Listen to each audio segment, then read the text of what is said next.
A young nurse forcefully entered a burning building to save a little child, unaware her parents are billionaires. 24 hours later, her life was changed forever.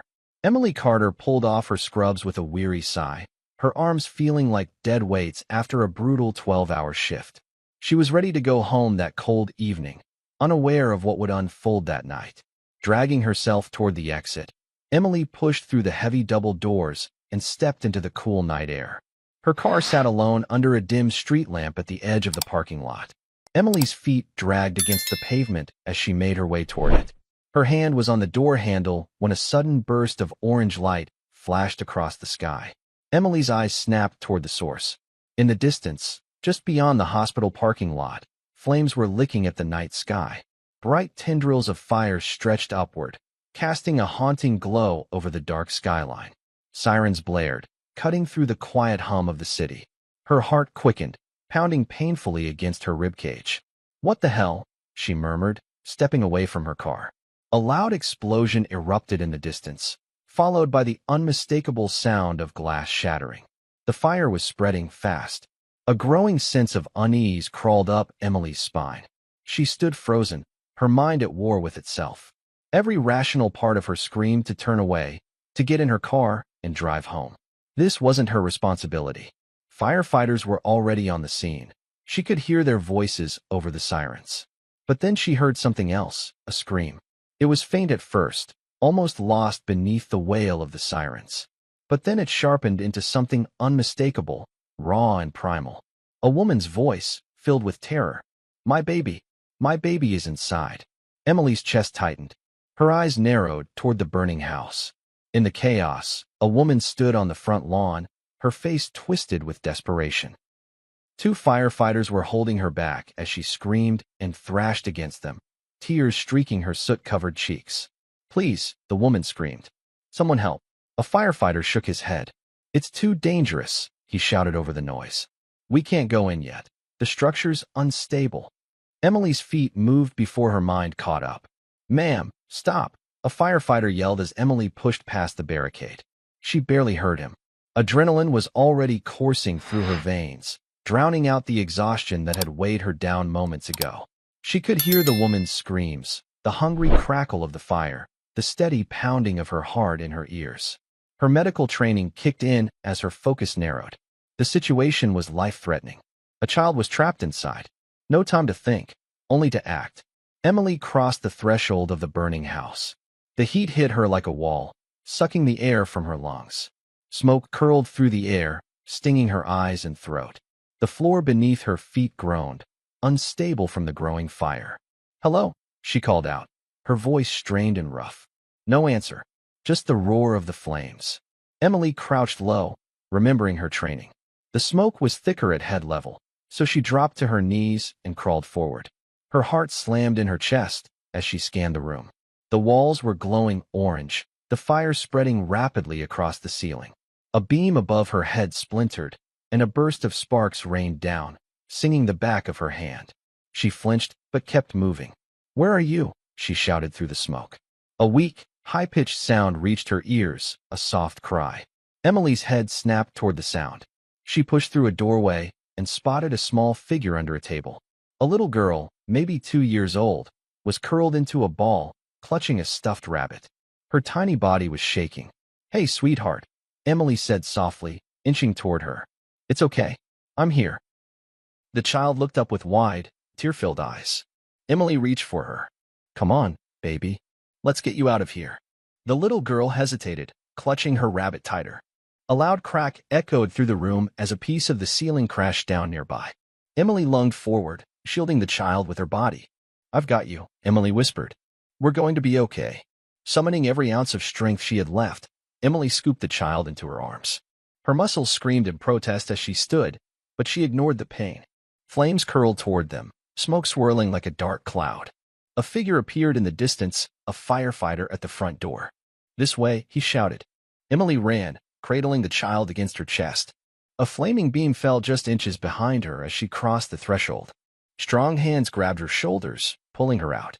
Emily stumbled onto the grass, collapsing to her knees. The little girl whimpered in her arms.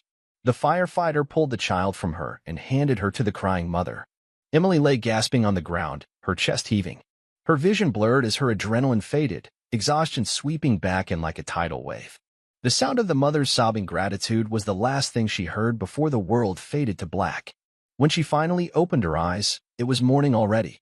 The soft golden light of the sun filtered through thin white curtains, casting gentle patterns across the pale blue walls of the hospital room.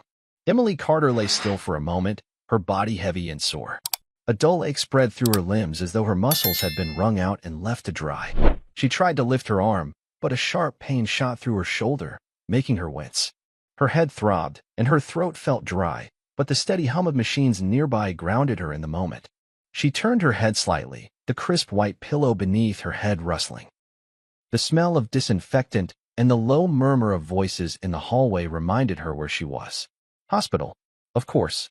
But why? And then it hit her. The fire. Images came flooding back all at once. The towering flames licking at the walls, the oppressive heat, the desperate scream of a mother begging for help, the little girl's wide, terrified eyes beneath that table. She remembered the crushing weight of the smoke in her lungs, the blinding pain as a piece of the ceiling fell behind her, the firefighter's hand yanking her through the doorway just before the house collapsed. Her breathing quickened as the memory settled, cold and sharp, into her chest. She had saved the little girl. She was sure of that. But what happened afterward? Her gaze drifted toward her arms, both wrapped in clean white bandages. Her left wrist was taped, and dark bruises peeked out from beneath the edges of the gauze. A deep exhaustion settled into her bones. A soft knock at the door pulled her from her thoughts. "Good morning," a gentle voice said. Emily turned her head toward the sound.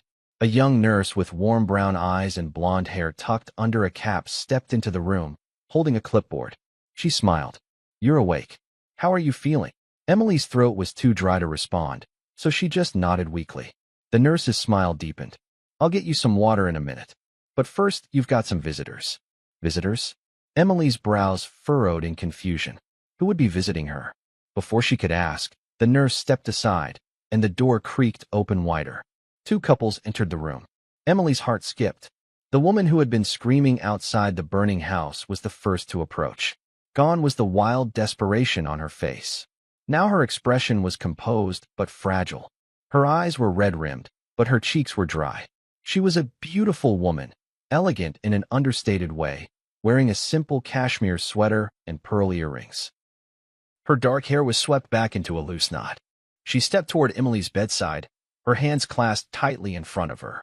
For a moment, she hesitated, her mouth opening and closing as if searching for the right words. Then, tears welled up in her eyes, and her composure broke. She dropped to her knees beside Emily's bed and reached for her hand. "You saved my daughter's life," she whispered, her voice trembling. Her fingers were soft and cold as they squeezed Emily's hand. "You ran into that fire when everyone else said it was impossible. You saved her." Emily's chest tightened. She didn't know what to say. The man standing behind the woman stepped forward. He was tall, with dark hair threaded with silver at the temples. He wore a perfectly tailored suit, but his face was open and raw with emotion. His hand settled on the woman's shoulder as he cleared his throat. His jaw tightened before he spoke. "I don't know how to thank you," he said quietly. "We thought we had lost her. If you hadn't," his voice broke, and he took a steadying breath. "We owe you everything." Emily's eyes widened. Her pulse quickened as the man reached into his jacket pocket and pulled out a small white envelope. Confused, Emily sat up a little straighter, wincing as her shoulder protested. The woman beside her smiled through her tears and nodded encouragingly. The man handed Emily the envelope with both hands. "Please," he said, "open it." Emily's fingers trembled as she slid her thumb beneath the edge of the envelope and pulled out a slip of paper. Her breath hitched when she realized what it was. A check. Her eyes scanned the number written across it. $1 million. Her mouth opened, but no sound came out. Her heart raced. I can't accept this," she stammered, shaking her head. She tried to hand the check back, but the man gently pushed her hand away. "Please," he said, his voice thick with emotion. "We know this isn't enough to repay you for what you did. But this is our way of showing you how grateful we are." Tears blurred Emily's vision. Her chest constricted painfully as a flood of emotion surged through her. The overwhelming fear, the exhaustion, the relief, it all came crashing down at once. "I didn't expect anything," Emily said, her voice barely more than a whisper. I just couldn't let her die. The woman's hand tightened around Emily's. And that's exactly why you deserve this. Emily's eyes filled with tears as she placed the check on her lap and covered her face with her hands. A soft, broken sob escaped her lips. She had spent years giving herself to others, day after day, patient after patient. But this was different. The woman leaned closer and pressed a soft kiss to the back of Emily's hand. Our daughter is alive because of you, she whispered. This is not charity, this is gratitude. Emily wiped her eyes with the back of her hand. Her breath hitched as the weight of the moment settled over her. Slowly, she lowered her hands and met the woman's gaze. Thank you, she whispered. The woman smiled softly. After a moment, the man glanced toward the door. A soft giggle sounded from the hallway. Would you like to see her? The woman asked. Emily's chest squeezed painfully. She nodded. The man opened the door, and a small figure hesitantly stepped inside. A little girl with dark curls and big brown eyes. She clutched a stuffed rabbit in one hand, her other hand resting shyly at her side. The little girl's gaze locked on Emily. After a moment, she smiled timidly. Hi, Emily said softly. The girl padded toward her and stopped at the side of the bed. The woman smiled. Go on, sweetheart. The girl reached out and placed her small hand on Emily's wrist. Thank you for saving me, she said in a small voice. Emily's heart cracked wide open. You're very welcome, she whispered, her throat tight. The little girl climbed carefully onto the bed and sat beside Emily, resting her head against her arm. Emily hesitated before wrapping her arm around the small child's back. Tears slipped down Emily's cheeks as the child nestled against her. The woman and the man exchanged a soft smile before stepping back to give them space. For the first time in years, Emily felt something settle in her chest. Relief, warmth, and maybe even peace. She glanced down at the little girl's soft curls resting against her arm. A quiet smile curved her lips. Maybe, just maybe, this was the beginning of something new. A few days after the fire incident, Emily Carter sat alone at her modest kitchen table. The soft hum of the city outside filtered through the thin windows, distant car horns, and passing footsteps blending into the quiet of her small apartment. The room was dimly lit, a single overhead light casting a dull glow over the cracked linoleum floor and the chipped edges of the wooden table. It wasn't much, but it was home. The check lay beside her, perfectly crisp and clean, untouched since the day it had been handed to her. The 7 figures at the bottom stared back at her, as though daring her to believe it was real. $1 million. Even now, it didn't seem possible. Her eyes drifted toward the worn brochure sitting beside the check. The edges were bent from years of handling. The colors faded from time. A picture of a small health clinic was printed on the front. Beneath it, in neat font, were the words, "A vision for all. Accessible healthcare for underserved communities." Emily had picked up the brochure at a medical conference years ago. She remembered clutching it to her chest as she listened to the speaker talk about the need for more clinics in poor neighborhoods, places where families could go for checkups, vaccines, and medical attention without the fear of debt or rejection.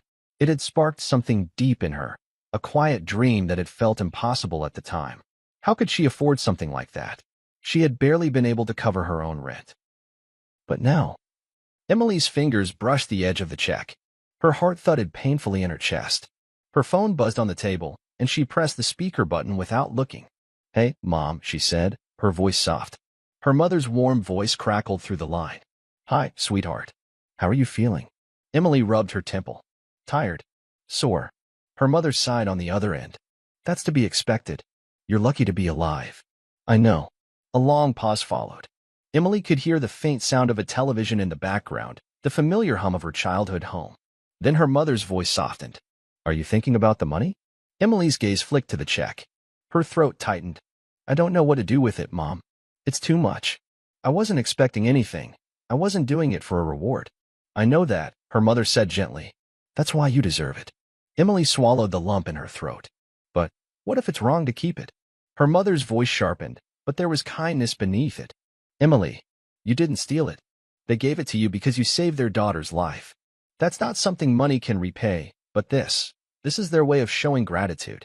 You can't feel guilty about that. I don't know. Emily's voice trailed off as she stared down at the brochure. Her mother hesitated, then said carefully, Emily, you've always taken care of others. Even when you barely had enough for yourself, you always gave what you could. Maybe this is a sign. Maybe it's time to take care of yourself. And maybe this is exactly what you need to make a real difference. Emily's eyes drifted closed. Her mother wasn't wrong. She had spent years working endless shifts at the hospital, pulling doubles to cover the shortages, volunteering at local shelters on her days off. But no matter how much she gave, it never felt like enough. The system was broken. Patients without insurance were turned away. Mothers with sick children were forced to choose between medical care and rent. Emily had watched helplessly as families slipped through the cracks, knowing there was nothing more she could do. But now, she opened her eyes and stared at the check again. Slowly, her hand traced the edges of the brochure. "I could open the clinic," she murmured. "What was that?" her mother asked. Emily sat up straighter. Her heart pounded painfully against her ribcage. "I could open the clinic," she repeated. "The one I always dreamed about." Her mother's voice softened. "Emily, are you sure?" Emily exhaled shakily. "No. But maybe this is why it happened. Maybe I was meant to save that little girl, so I could do this." Her mother was quiet for a long time. Then, "If anyone can do it, it's you." Tears burned at the back of Emily's eyes. She swiped at them with the back of her hand and laughed shakily. "God, Mom, what if I fail?" "Then you try again." Her mother's voice was steady and warm. "But you won't fail, Emily. You've been saving lives for years. This time, you just get to do it on your terms." Emily's lips parted as the weight of the moment settled over her. For so long, she had been operating on autopilot, working, saving lives, trying to keep her head above water.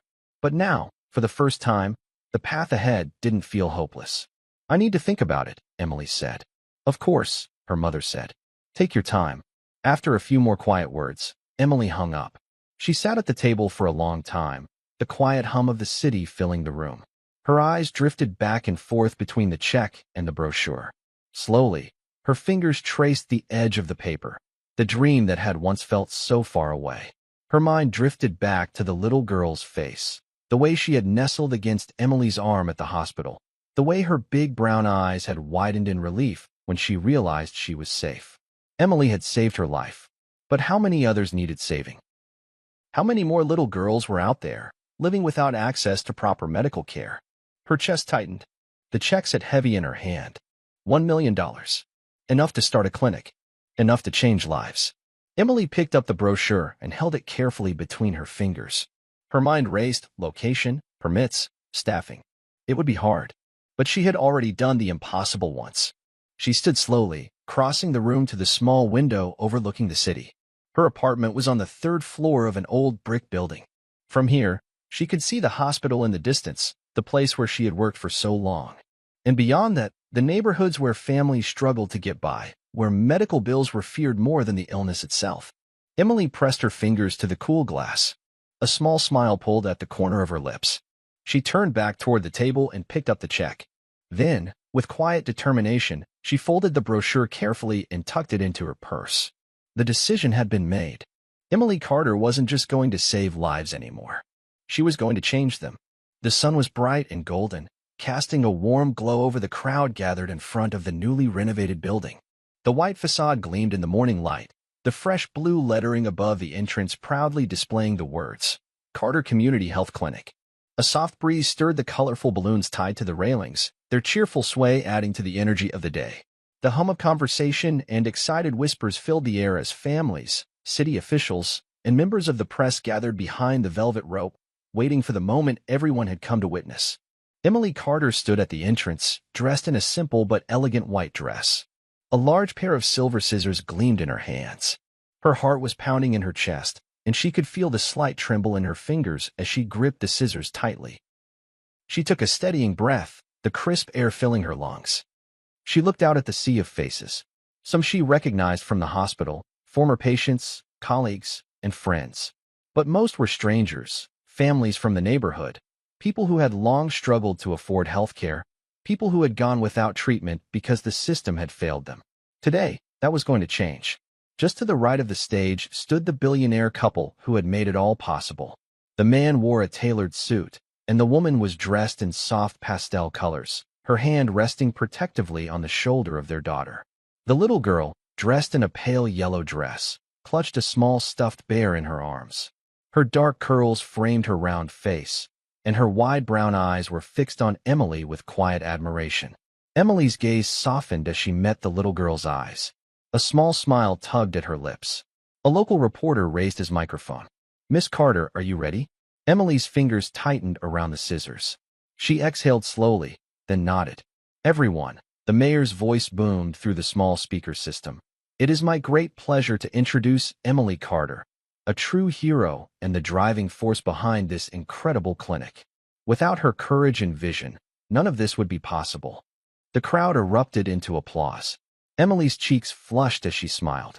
"Emily, the honor is yours," the mayor said, gesturing toward the red ribbon stretched across the entrance. Emily took a breath and stepped forward. She raised the scissors. For a moment, everything went quiet. The crowd, the breeze, even the sound of her own heartbeat. All she could hear was the steady thrum of her breath and the soft rustling of the ribbon beneath the sharp edges of the scissors. With a quick, clean snip, the ribbon fell away. The crowd exploded into cheers and applause. Cameras flashed, and the sound of clapping and excited voices filled the air. Emily smiled, her chest swelling with emotion as she looked over the crowd. She stepped back, allowing people to start filing into the clinic, but the mayor held up his hand. "Emily, would you say a few words?" Emily's eyes widened for a moment. She hadn't prepared a speech, but as she stepped toward the small podium set up near the entrance, the words came easily. She took a deep breath, the applause dying down as the crowd turned toward her. "Thank you," Emily said, her voice steady despite the pounding of her heart. "I honestly don't know where to begin. A year ago, the idea of opening a clinic like this was nothing more than a dream, something I used to think about late at night after long shifts at the hospital. I saw too many people turned away, too many parents forced to make impossible choices between medical care and survival. I wanted to help, but I didn't know how." Her gaze drifted toward the billionaire couple. The woman's eyes glistened with tears. The man's hand rested protectively on his wife's shoulder. And then, something incredible happened. A family showed me that generosity and kindness can truly change lives. Without them, this clinic wouldn't exist. The crowd murmured, many glancing toward the couple, who smiled modestly. But more importantly, Emily continued, "This clinic doesn't just belong to me or to them. This clinic belongs to all of you. This is a place for healing, for hope. No one will be turned away here. No one will have to choose between food on the table and seeing a doctor. This is a place where you will be seen, heard, and cared for." Her throat tightened, but she pushed through it. "It's not about the building or the equipment. It's about the people who walk through these doors. It's about restoring dignity and trust in a system that has failed too many for too long." Tears burned the back of her eyes. "This is your place, your clinic, and I promise you, we will be here for you." The crowd erupted into cheers once more. Emily's vision blurred slightly from the tears, threatening to spill over. Suddenly, a small hand tugged at the hem of her dress. Emily looked down to see the billionaire's daughter standing beside her, clutching the small stuffed bear against her chest. Emily knelt down, brushing a stray curl from the little girl's forehead. "Hi," she said softly. "Hi," the little girl whispered. Her eyes were wide, innocent, and full of quiet gratitude. The girl hesitated, then said softly, "Thank you for saving me." Emily's heart twisted. Her arms opened automatically, and the little girl stepped into her embrace. Emily held her tightly, her eyes closing as she pressed her cheek against the soft curls. "You're very welcome," Emily whispered. The little girl pulled back slightly, her small hands resting on Emily's cheeks. "Mommy says you're a hero." Emily smiled. "I'm not a hero. I just did what anyone would have done." The little girl shook her head. "No, you're special." Emily laughed softly and kissed the top of the girl's head. "Well, maybe you're right." The little girl smiled and skipped back toward her parents. Emily stood, wiping the moisture from her eyes. She glanced at the crowd once more, the faces filled with hope, with anticipation, with trust. And for the first time in a long time, Emily felt something new stir inside her: peace. The clinic doors opened behind her, and people began filing inside.